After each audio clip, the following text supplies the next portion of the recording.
Captain America vs Red Hulk, the battle we have been waiting years to see. On the one side we have the newest Captain America given to us by the old one, and who understands the weight and the legacy behind the shield. And on the other side we have a character who's existed since pretty much the start of the MCU, and everything we've seen him in since has been setting him up for this moment. And you must be pretty excited, I sure am. But there's one big problem with this fight, and that is how is Sam, a mere human, supposed to go toe to toe against a Hulk, especially one that's red? But fear not, as I have not one, but 3 potential answers as to how this fight will go. However, this is just a theory, and theory can only take you so far, so you have been warned. And potential spoiler warnings in case I am right. Our main issue arises from the fact that the Hulk has the super soldier serum with him, or at least a version of it. This is the same serum that Steve Rogers had taken in the 1940s, but with slight alterations, and it's been exposed to gamma radiation. But Sam didn't take the serum. We can also most likely assume that Ross took a serum similar to the Hulk, allowing him to transform into a Hulk, or use the Hulk's blood or something like that. So assuming Ross took the serum, Sam will get squashed like a bug.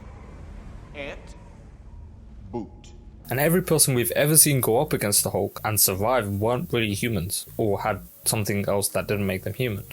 Go to sleep, go to sleep, go to sleep. And Sam is a normal human being, meaning that he shouldn't be able to fight and survive against the Hulk, and we know that Sam must survive because he's most likely going to lead the Avengers in Doomsday and Secret Wars. But there are ways for him to beat the Red Hulk. The first of the 3 possible ways that this fight will go is by the use of weapons, in a manner similar to that of the university fight in The Incredible Hulk. In that movie we see Ross fire torpedoes at the Hulk in an attempt to subdue the Hulk, but it doesn't really work too well for them. But since it has been 20 years since that in the MCU timeline, there most likely is drastic technological advancements in torpedo cannons, so there's possibly a chance. Plus it does kinda go full circle with Ross's arc, by him becoming the very thing he once hated. Perhaps the Wakandans might have helped design these weapons with vibranium, so now they're pretty much indestructible. Speaking of the Wakandans, that brings me to the second way that he can beat the Red Hulk, and that is using his new suit. In the Falcon and Winter Soldier we saw that the Wakandans had given Sam a new vibranium suit, which he wears in the finale and also at the start of this movie. We do also see that he gets a new suit, but if he really downgrades to a suit without vibranium,